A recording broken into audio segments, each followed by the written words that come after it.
భూమి గుడికి వెళ్తుంది. దేవుడి దర్శనం అయిపోయిన తర్వాత ఒక చోట కూర్చొని గగన్ గురించి తలుచుకుంటూ బాధపడుతూ ఉంటుంది. అప్పుడే శివ టెడ్డీ బేర్ పట్టుకొని దారిలో వెళ్తూ అందరినీ కూడా శరశ్చంద్ర వల్ల ఇల్లు ఎక్కడో కాస్త తెలిస్తే అడ్రస్ చెప్పండి, శరశ్చంద్ర గారు ఇల్లు ఎక్కడా అని అడుగుతూ వెళ్తూ ఉంటాడు. ఎవరు అడిగినా కూడా మాకు తెలీదు అని చెప్తూ ఉంటారు. అప్పుడే గగన్ కారులో అక్కడికే వచ్చి ఆగి ఏదో ఫైల్ పట్టుకొని ఒక చోటికి వెళ్తూ ఉంటాడు. ఆ ఫైల్ పని పూర్తి చేసుకుని మళ్ళీ కారు ఎక్కడానికి కారు దగ్గరికి వస్తూ ఉంటాడు. గగన్ కారు ఎక్కబోతూ ఉంటే శివ గగన్ వెనకాల నిలబడి సార్ మీకు శరశ్చంద్ర గారి ఇల్లు తెలుసా సార్ అని అడగడంతో ఇక గగన్ కోపంతో రగిలిపోతూ కళ్ళు మూసుకొని సమాధానం చెప్పకుండా ఆలోచిస్తూ ఉంటాడు. వీళ్ళకి ఎదురుగా భూమి గుడిలో కూర్చొని ఉంటుంది.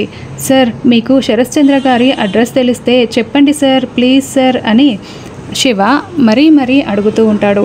గగన్ వెనక్కి తిరిగి చూడకుండా అలాగే నిలబడి ఆలోచిస్తూ ఉంటాడు. మరోవైపు గుడిలో కూర్చున్న భూమి శరశ్చంద్ర గారి ఇల్లు ఎక్కడా అని అడుగుతుంది. ఎవరు అని అటువైపుగా చూస్తుంది. అక్కడ వాళ్ళ తమ్ముడు శివ కనిపిస్తూ ఉంటాడు. అరే తమ్ముడు అని అనుకుంటూ ఉంటుంది. సార్ మిమ్మల్ని సార్, శరశ్చంద్ర గారి ఇల్లు తెలిస్తే అడ్రస్ తెలిస్తే చెప్పండి సార్ అని మళ్ళీ శివ అడుగుతూ ఉంటాడు.